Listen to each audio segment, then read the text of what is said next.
What if I told you that $2,000 a month could buy you a life that most people in the West can only dream of? A modern condo, tropical beaches, world-class healthcare, a housekeeper, and money left over to travel. Today I'm showing you the 4 best places in Southeast Asia where you can retire comfortably on $2,000 a month, and exactly what that money gets you in each one. I'm 49, and like a lot of late starters, I've done the math on retiring in the West, and it's brutal. To retire comfortably in the US, Australia, or Europe, you often need over $1 million saved. But here's the secret that changes everything. You don't have to retire where you worked. Geographic arbitrage, earning or saving in a strong currency, then living in a lower-cost country, is the single most powerful lever a late starter has. And the best part? Some of the world's best retirement destinations are right here in our backyard in Southeast Asia. So let's get specific. What does $2,000 a month actually buy you in Southeast Asia? According to 2026 cost of living data, a budget of $1,200 to $1,800 gets you a no-frills but comfortable life, a local apartment, family-style dining, and basic health care. But bump that up to $2,000 and you move into genuine comfort, a mid-level apartment with air conditioning, decent private health insurance, regular Western-style dining, and even some short trips. For a single person, $2,000 in Thailand, Vietnam, or Indonesia isn't just comfortable. In many places, it's borderline luxurious. Let me break down the 4 best destinations one by one. Destination number 1, Thailand, Asia's #1 retirement destination. Thailand has long been the top-ranked place to retire in Asia, and for good reason. In Chiang Mai, you can rent a modern 1-bedroom condo in the city center for just $300 to $700 a month. A single retiree can live very comfortably in Chiang Mai for around $1,700, which means on $2,000, you've got breathing room. Healthcare is excellent. Bangkok and Chiang Mai have international hospitals with English-speaking staff at a fraction of Western prices. The visa. Thailand offers a retirement visa for those aged 50 and up, renewable based on age and income, plus a long-term residence visa for wealthier retirees. One caveat: Thailand's visa rules have shifted a few times recently, so visa stability is something to watch. Best 4. Retirees who want vibrant expat communities, incredible food, and the lowest cost outside the big cities. Destination number 2, Malaysia, the choice for serious, long-term retirees. Malaysia consistently ranks among the world's best retirement destinations, and it has one huge advantage: visa stability and tax certainty. There's no tax on foreign-sourced income, including pensions. In Penang, a favorite among expats, you can live a comfortable life, massages and fine wine included, for around $2,500 a month. Healthcare in Malaysia is genuinely excellent, arguably the best infrastructure in the region. Now, the visa. Malaysia's main option is the MM2H program, Malaysia My Second Home. The silver tier now requires a fixed deposit of around 150,000 ringgit, roughly $32,000, plus monthly offshore income of about 5,000 ringgit. It's more demanding financially, but you get a long, renewable visa and real stability. There's also the cheaper Sarawak MM2H with lower requirements, and the DE Rantau Digital Nomad Pass for younger, late starters still earning online. Best 4. Retirees with real assets who value stability, healthcare, and tax clarity. Destination number 3, Vietnam, the budget king.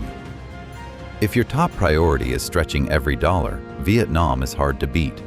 In Ho Chi Minh City, fully furnished, air-conditioned apartments in the city center go for $400 to $800 a month.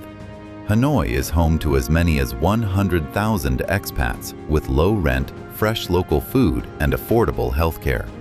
Retirees have reported living comfortably for under $1,800 a month, which means $2,000 gives you real margin. But, and this is important, Vietnam's retirement visa situation is murkier than the others. There's no dedicated retirement visa. Long-term stays usually require a temporary residence card tied to an employer, and digital nomad options aren't explicitly designed for retirees. So Vietnam is fantastic for the cost of living, but you need to go in with eyes open on the visa side.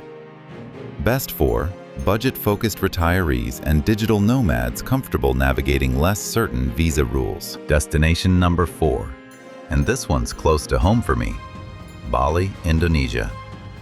For us in Indonesia, this is the ultimate option.